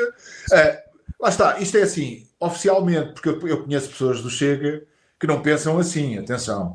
Agora, em público falam de uma maneira. Mas eles conseguem estar lá dentro, não percebes? Eu às vezes confronto algumas pessoas que chegam efetivamente com isso, e eles dizem, isto tem que ser estratégia. Olha, que quando chegar à altura é que eu vou ver se é estratégia. Típico. Porque na realidade não vai ser, porque já aprovaram isso várias vezes. Aliás, várias vezes. Olha, na pandemia, aprovaram isso. Há muita cedência a lógicas de poder. Há aqui situações, por exemplo, o chat control, que é muito batalhado, e eu gosto muito do Tanger Correia na União Europeia, tem batido nisso, mas é que eles aqui com o PSD defenderam a situação do controle digital a nível de redes sociais. Isto foi aprovado em julho, percebes, com o PSD. O que é que iam alterar ali à lei? Já não era um processo jurídico, era um processo policial. A própria PJ podia julgar aquilo que tu disseste há pouco, que já acontece na Alemanha. A própria PJ pode pegar num post teu e já não vai a um processo judicial. Apaga-te o post e leva-te para lá 48 horas para tu levares os queixados e para depois fino, não é? Portanto, isto já não é um Estado de Direito. Já não é um Estado de Direito. É um Estado autoritário. É que é isso que também custa que as pessoas não percebam, é que no Ocidente nós já não vivemos nem em liberdade, nem em democracia, nem em coisa nenhuma. Aquilo que eu te ia dizer, em que às vezes também tenho as minhas dúvidas, mas às vezes parece mais um teatro. Repara, o André Ventura, agora vou falar um pouco a favor. O André Ventura agora na quinta-feira vai responder por causa dos outdoors. Repara, isto nem sequer devia de ser discussão. Tu tens um outdoor a dizer, isto não é o Bangladesh. É um facto. É um facto. Isto não é discurso de ódio. É discurso que eles odeiam. É extremamente diferente. Isto não é discurso de ódio, é este discurso que eles odeiam. Claro que nessas matérias estamos muito alinhados, completamente. Agora, como dissemos no início do programa, e tu disseste muito bem, até que ponto é que isto não é um teatro para ir atrasando? Entre desmontar o CEF, montar a IAIMA, propor, não propor, e eles vão entrando. O que é certo é que tens em casas com 500 gajos enfiados, 30 gajos a dormir em cama em rotatividade. Pois e sabes que esta história, isto não é o Bangladesh, mas se continuar assim será o Bangladesh. Sim. Acho que sim, publiquei a semana passada, no fim da semana passada, uma notícia curiosa que é rios de lixo a correrem no countryside inglês. Tal e Certo, qual o que acontece no Paquistão e o que certo. acontece no Bangladesh. Portanto, tu importas o terceiro mundo, serás o terceiro mundo. Não tens hipótese, não tens hipótese, porque isto tem sido uma avalanche de gente sem. Porque assim, ainda hoje alguém falava, se tu, até foi no space do Twitter, se tu vais adaptando, opá, e repara, se tu tens um rácio, vamos falar em um rácio de imigrantes de 5% que entram no país, os 5% diluem-se e tu começas-te a portar bem pela própria relação social. Tu se vis um gajo, desculpa a expressão, a escarrar para o chão, diz assim, Claro, amigo, aqui não se costuma fazer isso. Tu pegas claro, numa pique e claro, atiras para o chão, olha, claro, amigo, aqui não se costuma fazer isso. Ou claro. não vais lavar a roupa ao rio, olha, amigo, aqui não se costuma fazer isso, quanto muito lá ali ao tanque, não é? Portanto, tu culturalmente vais educando. Agora, nós não temos hipótese. Pois Primeiro, eles não. nem sequer falam nada. Nada. Segundo, estão em magotes. E depois juntam-se, e aquilo que aconteceu também é que, repara, aquele hotel onde nós fomos, onde a gente entrou, aquele hotel privado para Yeah. financiar, é muito perto do campo 24 de Agosto, que foi onde aconteceu aquele caso com os argelinos que dormiam lá num coisa e que assaltaram a tal grávida que lhe roubaram o telemóvel e depois levaram um enfardamento de porrada, que nem foi muito enfardamento, foi mais a fugirem por cima dos telhados que caíram, esbardalharam-se, etc. Que se magoaram, pois. Que se magoaram.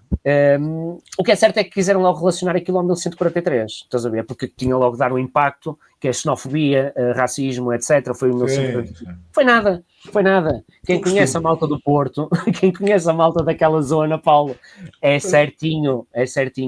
Porque aquilo era pessoal que, aquele tal pessoal de bairro, aquele pessoal que se agrega, que malta, temos de estar todos juntos, vamos agora. E foram agora. Aí vamos atrás deles e vai agora. Estás a perceber? E são malta daquela geração de 80, de infantil, portanto, de crianças de 80, estás a perceber? Sim. Aquela comunidade, estás a entender? Então nada a ver com 143. Eu já vivi no Porto, eu sei que o Porto, o sentimento de bairro é muito forte no Porto. O bairrismo é forte, muito forte. Eu sei. E repara, e posso dizer mesmo assim, vivem 200 mil pessoas no Porto, 300 mil em Gaia. Só estamos a falar das duas cidades, o Distrito do Porto tem 18 concelhos. Estamos a falar são meio milhão de pessoas. E posso dizer que é difícil de alguém não se conhecer. Estás a perceber? Portanto, daquelas gerações, é difícil de alguém não se conhecer. Estás a perceber? Portanto, e há aqui uma união. Claro que estou a exagerar, mas alguém conhece sempre alguém, percebes? O primo conhece sempre alguém. Há aquela união, porque não houve aquela imigração para fora descontrolada nos anos 70, 80, portanto foi muito aquela pobreza, aquele crescimento aqui, mas aquele crescimento inclusivo, aquele crescimento de bairro, aquele tal bairrismo que tu estás a dizer. De comunidade, e, portanto, não é? Muito em comunidade. E aqui funciona um bocado assim. E aquilo que te estava a dizer é que esses argelinos que lá estão já começam a fazer fações, percebes? Já começam a fazer grupos entre eles, estás a perceber? E é inevitável. Até porque eles, de qualquer forma, já são nascidos e criados em lógicas tribais. Portanto, depois quando vêm para aqui, mas isso, lá está, sabes que eu muitas vezes, por exemplo, eu costumo dizer isto, às vezes choca as pessoas, que é, quando um paquistanês chega aqui a uma praia, no pino do verão, e se comporta, digamos, de forma inapropriada, quando começa a haver umas raparigas que praticamente nem têm fato de banho, porque os fatos de banho hoje em dia não está por quase nada, que o homem fica completamente maluco, eu não o posso criticar. Porquê? Porque ele vem de um sítio onde as mulheres tapam daqui até aos pés. Exato. Ele de repente começa a ver não sei quantas centenas de rabos, o homem fica excitado, naturalmente. Claro. Aquilo é um filme pornográfico em 3D, a realidade virtual da coisa. Exato. O que eu critico aqui, acima de tudo, nem é este gajo. O que eu critico é como é que se importam milhares, centenas de milhares destas pessoas a pensar que vai tudo correr bem. Paulo, há este choque cultural, há um desenho que é um meme. Tu sabes que, se não me engano, foi no Paquistão. Não sei se foi no Paquistão, em que houve dois artistas que tiraram um homossexual de cima do telhado, ou seja, não sei se alguma vez viste esse vídeo, já foi para há 3 ou 4 anos. Eles apanharam um homossexual lá e há que de rei. Então há um meme desse em Lego. Em Lego, estás a ver? Em que tens os bonequinhos do Lego. Sim. Isso vem-me sempre à imagem, depois vou-te mandar essa imagem. Vem-me sempre à imagem. Claro que tem que ser humanista aqui, porque o homem era homossexual, mas eles lá têm efetivamente essa ideologia. O que é que acontece? Eu estou sempre à espera aqui do choque cultural. A sério, quero que a esquerda bata com os muçulmanos, percebes? Sim. Que eles batam com os muçulmanos. Sim. Estão a cuspir no prato e aquela cena. Quando começarem a ver aquele arco-íris todo juntar-se com aqueles turbantes, eu vou achar extremamente engraçado. Porque assim, repara, aqui volto um bocadinho àquilo que a gente faz no ADN, que é, quando nos reunimos, nós debatemos estas situações, nós debatemos as políticas que, o plano, o programa, o conteúdo programado do ADN, e fazemos uma coisa que nós costumamos dizer, nós somos visionários, isto vai acontecer. E depois é assim, vai acontecer primeiro nos grandes centros, vai começar a acontecer por Martim Muniz, por Lisboa, e depois nos sítios onde eles efetivamente se confrontam. Não, e já está a acontecer, não é? Olha lá, tu tens o exemplo, desculpa interromper, tens o exemplo máximo que é o Alentejo, que é, as pessoas deixaram de votar, votavam geracionalmente Partido Comunista para votarem Chega. Chega, sim. Quer dizer, isto é eloquente, não é? Alguma coisa aqui não está bem, não é? Também agora, a nível internacional, sim. E agora vou-te dar outro exemplo. Não sei se foi no Canadá, acho que foi no Canadá. Houve uma comunidade muçulmana que já ganhou lá uma autarquia, um council. E a primeira, ou foi no Canadá ou foi nos Estados Unidos, agora não estou ciente. A primeira cena que eles fizeram foi acabou a ideologia de género. Ou seja, os muçulmanos chegaram ao poder, meus amigos, acabou a ideologia de género. Eles nesse aspecto são muito mais conservadores do que tu e eu. Completamente. São extremo conservadorismo. Posso também dizer... também dizer uma curiosidade, que eu estou agora no segundo ano de mestrado, e o ano passado fizemos uma pequena festinha quando acabou o ano, quando a gente terminou o primeiro ano, e eu tenho muita gente, aliás, isto é um problema também que nos preocupa, há muito financiamento escolar, em que quem vem com dinheiro faz as matrículas e supostamente está cá matriculado, passa a pedir a nacionalidade. Não sei se me estou a fazer entender a pedir a nacionalidade. Eles pedem-na e ficam cá porque têm dinheiro e pagam-na. Quando as notícias saem que estes gajos também têm a nacionalidade portuguesa e nunca cá meteram os pais. Não, foram gajos que já se matricularam, nunca cá pisaram os pais e acabam por ter a nacionalidade. E isto tem que ser tudo investigado. Deus queira que o Sandro da Nau comece também a pegar nisto, que é extremamente interessante. Mas isto para dizer o quê? Eu estava numa turma em que havia 17 tunisinos, 2 russos, um do Bangladesh, ou 2, um italiano. Bem, fomos todos. E depois aquilo basicamente era um português, um russo, um marroquino e um indiano. Estávamos assim os 4. Em que durante 3 horas, era um bocado aquele espaço daqui que estamos a falar, Paulo, durante 3 horas falamos sobre estes temas. E 2 coisas caricatas, a mais caricata, porque os outros culturalmente são até mais idênticos, o próprio indiano com o russo, muito estáveis, muito conservadores. As maiores piadas era com o marroquino aqui à beira, 22 anos, e eu dizia-lhe, então, mas, e como é que foi isso do Covid? E ele, que Covid? Que Covid? Exato, e era olha, o Paulo vai-se rir, e era o russo assim.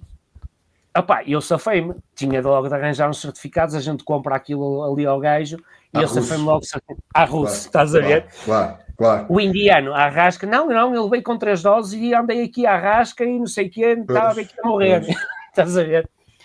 A segunda parte foi quando eu virei para o marroquino, e tu lá deves-te ver à rasca, aquilo é meio deserto, as alterações climáticas. E ele, que alterações climáticas? Claro. Nós pagamos aqui taxas para as alterações climáticas no gás óleo e as ventoinhas e os painéis. O que é? Vocês pagam para as alterações climáticas? Sim, tu deves estar a morrer lá, meu. Lá, tu deves estar a morrer. Está a sufocar. Estás a ver? Então, a nível cultural, tu começas aqui a encaixar as cenas e depois o russo era assim, sim, nós na Rússia também, mas a gente não liga nada a isso. Estás a ver? Típico. Mas estás a ver, culturalmente, ou seja, basicamente, só aqui o G7, o Canadá, estás a ver? O G7 com o Canadá, os Estados Unidos agora não, porque entrou o Trump, mais a Austrália e a Nova Zelândia, somos nós achamos que somos a última bolacha do pacote, somos uma cambada de burros, não é? E que estamos a comer destes governos, estas imposições estúpidas. Temos um Montenegro, não é? Que vai à COP e chega lá e diz assim: vou deixar aqui €1 milhão para você reflorestar. Amigo, como é que mas é €1 milhão vai reflorestar o fundão? Que ardeu há 2 meses. Então não, já aqui. Não é? Portanto, não se consegue compreender e as pessoas aceitam isto com facilidade. As pessoas, por exemplo, o Montenegro dá-me cabo da cabeça. Meu tipo. Há uma notícia o ano passado, quando foi as tarifas do Trump, e o Montenegro tem a coragem de dizer isto. Nós temos uma caixa de 10 mil milhões para combater as tarifas aduaneiras do Trump. E tu começas a pensar assim. Isto são 5% do PIB nacional. Tu vais encharcar de dinheiro aos teus amigos, às empresas amigas, supostamente para cobrir as tarifas do Trump. Sabes que o ano passado nós tivemos um saco azul governamental de 13 mil milhões. Este ano o saco azul já são de 15 mil milhões, onde tu pegas naquele dinheiro, vai aqui um bocadinho para a Ucrânia, vai aqui para os meus amigos da Sonae, porque eles continuam com o globalismo e a máquina continua a trabalhar. Vai um bocadinho para o Expresso, vai um bocadinho para o Expresso, vai um bocadinho para a comunicação social, uns pauzinhos para aqui, uns pauzinhos para lá, e aquilo é um autêntico saco azul, porque são despesas indiscriminadas. E é isso que a gente denuncia. Aliás, a Joana denuncia isso muito bem. Os elementos do partido que estão mais ativos em termos de comunicação social, esta disponibilidade que tu nos dás, e outros podcasters que nos permitem, nós vamos combatendo isto e vamos divulgando e denunciando. Claro que, e justificando outra vez aqui a Joana, não é? Porque é a nossa porta-voz mais... portanto, incisiva na forma de comunicação, continua a haver pessoas que são incultas, ainda por cima não são incultas e são malcriadas, porque se chegassem ali e dissessem, não gosto de ouvir este artista, e desligavam, não. Têm uma vantagem, têm uma vontade de insultar, de satirizar, percebes? Quando não é a maior parte, somos todos, estamos aqui todos de peito aberto. Estou aqui com a vontade, como estava há 1 ano e meio quando me entrevistaste, como estava há 3 anos quando entrei no ADN. Claro que vou sendo diferente, vou tendo um tipo de discurso mais aproximado daquilo que é o conhecimento geral das pessoas, porque infelizmente é um combate dificílimo que as pessoas têm na televisão e depois vêm-te dizer, tu não viste, deu na televisão, olha, afinal não é como tu estás a dizer, deu na televisão. Claro. Agora, fantástico. Mas agora temos uma grande vantagem, é que como a rede vai crescendo, olha, por exemplo, mesmo pessoas que estão ligadas ao ADN, e às vezes algumas nem são militantes, mas por exemplo, vou dar um exemplo, eu tenho o Francisco Tenreiro, por exemplo, de Coimbra, que escreveu um livro fabuloso que é O Climatologista e as Baleias de Ignacy, onde explica tudo na totalidade, muitas partes daquilo que é o oceano, o degelo, os ciclos ao longo do tempo, e este bocadinho que nós estamos aqui não interferimos rigorosamente em nada do clima. Claro. Zero. Claro. E, portanto, ele explica isso muito bem. As subidas do mar, as descidas do mar. Dentro dessa área, temos pessoas dentro da ideologia de género, entre grupos de estudo da ideologia de género. Temos pessoas que, por exemplo, olha, a Lucinda, ainda há pouco tempo, foi preso mais um cabecilha do PCC. A Lucinda escreveu sobre isto em 2022. Está um artigo escrito no site do ADN. E, portanto, nós temos várias pessoas que vamos juntando conteúdo e a grande vantagem que nós temos, esta rede, é termos efetivamente uma rede de confiança. Porque também a partir do momento que tu tens o azar de cá dentro meter uma mentira, a gente diz assim, então, onde é que foste buscar isto? Mas não, as pessoas estão tão alinhadas dentro do partido, percebes, que efetivamente já há uma grande relação de confiança e esta rede está a crescer, que é o mais importante. Muito bem. Olha, isto já estamos quase com 1h30 de conversa. Eu gostava de só passar aqui por um ponto que me parece importante e atual. Eu sempre acreditei que a última fase do globalismo é o transhumanismo. E nós temos assistido nos últimos anos a vários eixos do transhumanismo, a inteligência artificial, a ideologia de género, a inteligência artificial. Depois há estas modas, os bilionários que não querem morrer e fazem dietas e tratamentos para se doentes, querem enganar a morte. Há toda esta nova tendência que passa, pronto, lá está, desde a substituição demográfica, que já falámos, agora temos, através da robotização e da inteligência artificial, a substituição funcional das pessoas, porque se isto continuar assim, a maior parte das profissões que conhecemos vai à vida rapidamente. E eu queria... Pá, como é que tu vês estas coisas relacionadas com a inteligência artificial e com estas tendências transhumanistas, globalistas que estão a acontecer? Paulo, queres tornar isto bastante interessante? Eu não sei se tu tens hipótese de apresentar o browser na entrevista. Tenho. Pronto, então a gente deixa aqui aos ouvintes. Mas eu ponho em cartão depois na edição. Ok, então eu vou-te só dizer qual era o título que estava aqui e tu vais achar isto um bocado, porque eu estive presente nesta sessão, deixa-me só abrir, mas eu vou pesquisar aqui por Transhumanismo em Gaia. Sabes que eu sou um bocado arrojado. Então é assim, isto foi em março de 2023, deixa-me ver qual é a data, tinha aqui, desculpa só um bocadinho, 24 de março de 2023, e o título do Jornal Sol é Maçonaria discute transhumanismo em Gaia.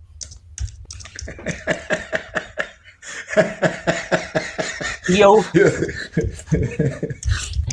vou pôr aqui, estou aqui a tomar nota, que é para depois meter quando editar, meter essa notícia. Ok. Então o Nuno disse, eu sozinho não vou, mas se alguém vier comigo, vamos lá ver o que é que se passa com isto. Isto foi, posso dizer que foi no Corpus Christi, que é no género de uma igreja onde até há bastantes eventos, é bastante interessante. Só que é assim um local um bocado obscuro, com aquelas velas e etc. Yeah. E então, quando eu lá cheguei, o Nuno foi de polo e de sapatilhas, estás a ver? Não, minto, fui de polo e de botas. Tinha assim umas botas daquelas de Kevlar, que até faziam algum barulho, mas fui assim muito à vontade. E chegas lá e tu vês os gajos do como é que se chama? Aqueles de óculos escuros com as gabardines, estás a ver? Estás a ver? Men in Black. Uns Men in Black, estás a ver? Pronto. E nós os quatro, que fomos quatro, vamos encostar aqui a um canto e vamos assistir, porque isto foi uma sessão aberta. Então, agora falando sério, eles vendem-te isto de uma forma natural, em que falam-te efetivamente na robotização, nas próteses, nos joelhos que tu podem montar em termos de robotização, coisas que são efetivamente... portanto, eles têm que vender isto de uma forma... plausível, uma forma benéfica para a saúde, e são, algumas delas são.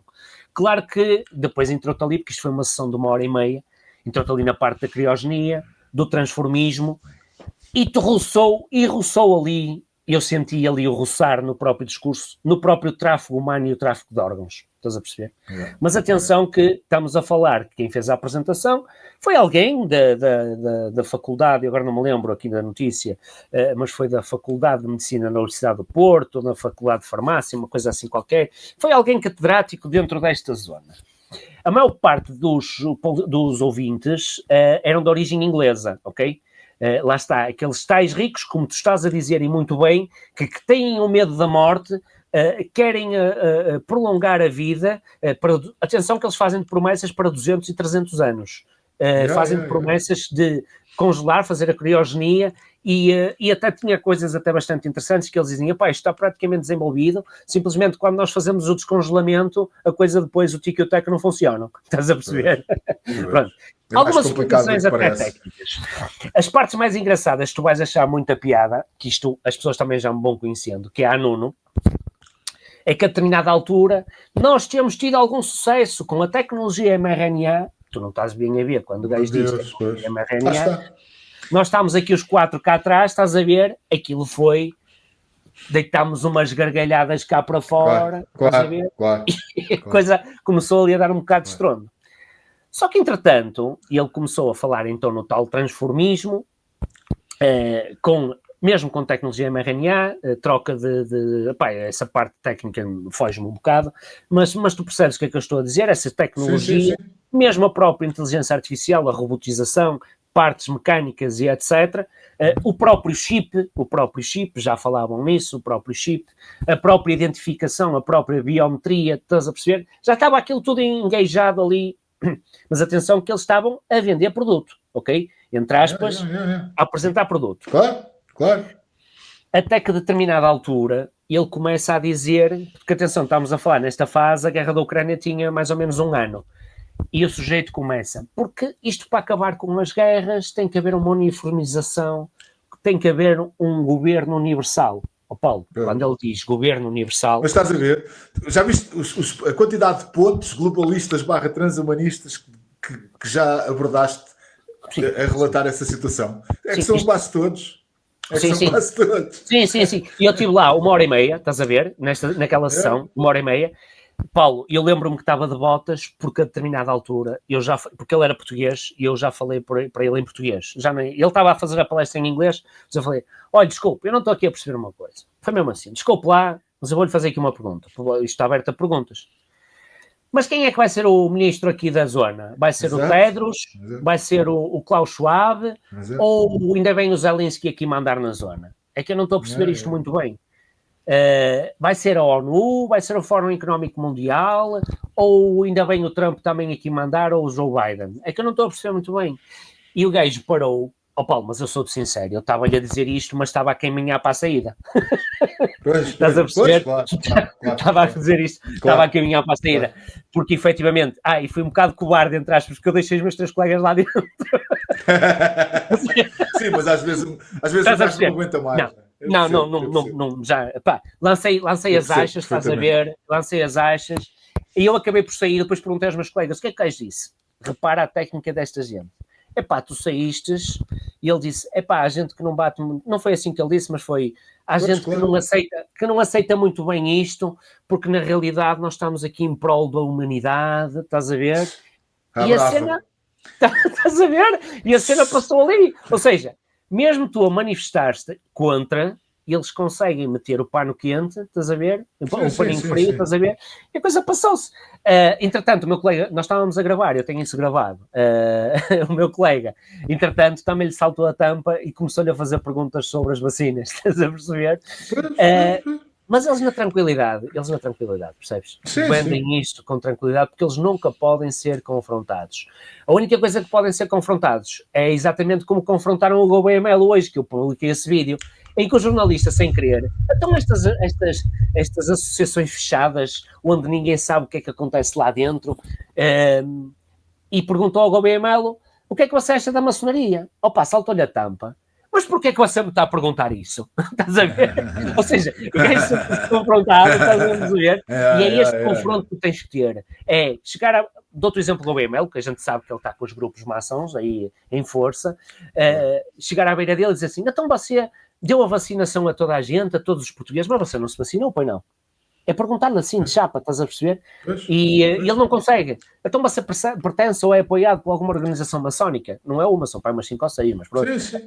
Pois, mas é preciso jornalistas com J grande que façam esse papel, não é? Só que são raros. Paulo, eu desculpa se te contei esta história sobre a maçonaria transhumanismo e se respondi todas de gás às tuas perguntas.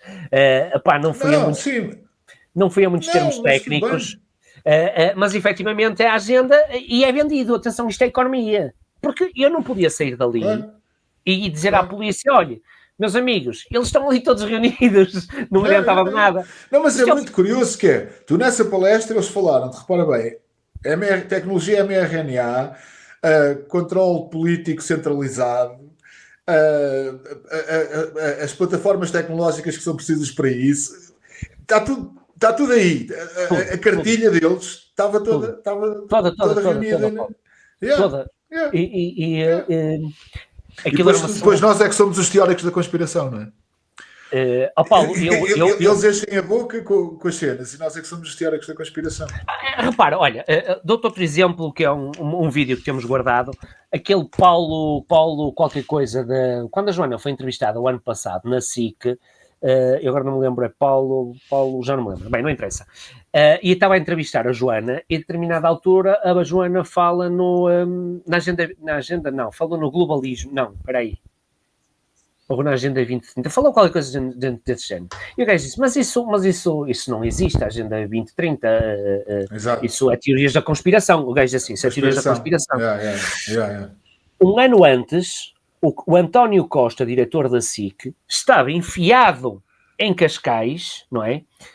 Portanto, reunido com os amigos dele, os Bilderberg, e fala perentoriamente, isto é uma agenda, Agenda 2030, etc. E a gente fez a montagem dos 2 vídeos. Paulinho, olha, isto não é uma conspiração, está aqui. Vocês falam nisto.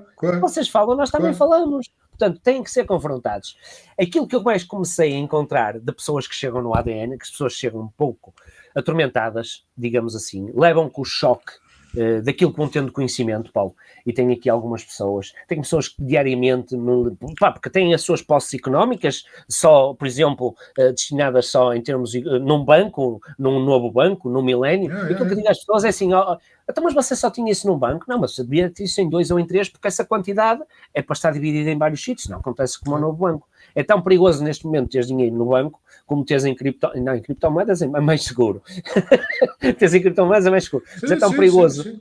Mas percebes que tem que se dividir o mal pelas aldeias, que nós não sabemos o que é que vai saltar a tampa primeiro.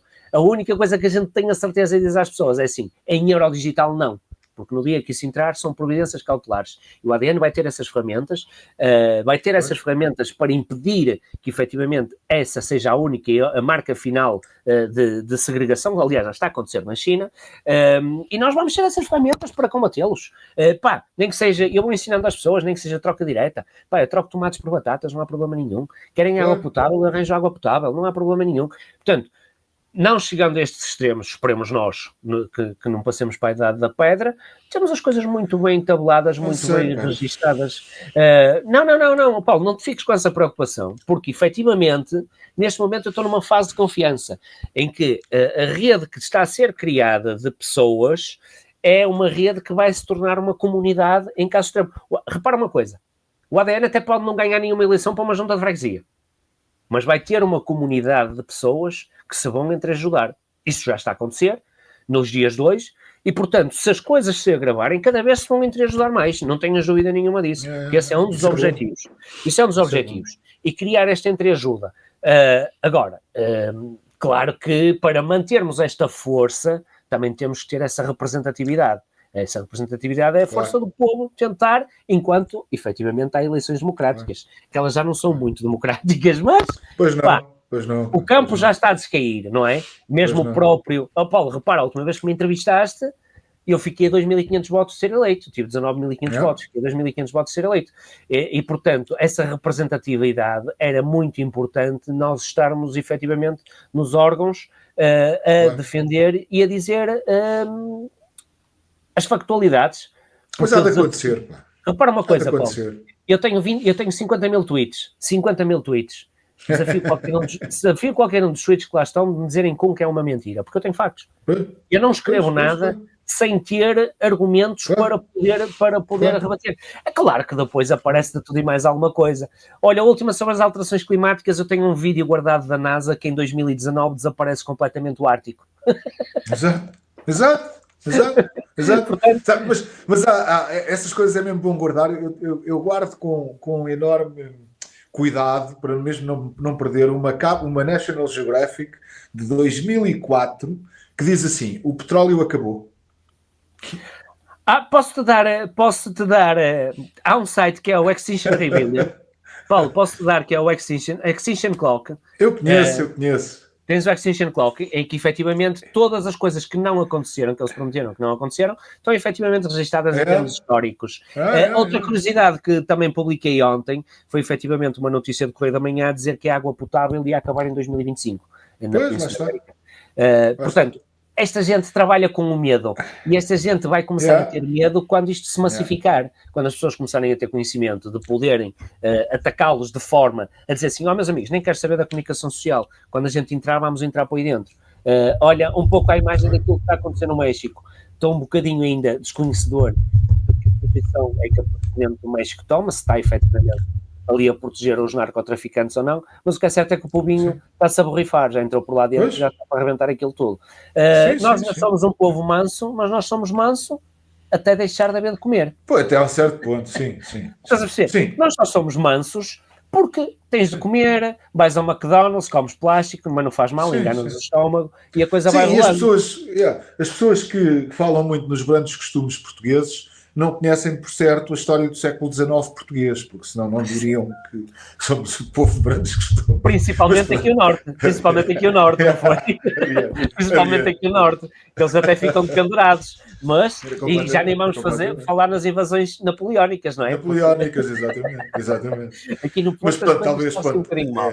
Entretanto, sim, e muita coisa mudou também, entretanto. Certo. Olha, meu querido, gostei muito, pá, mais uma vez, desta hora e meia de conversa entretida contigo. É sempre um prazer, Nuno.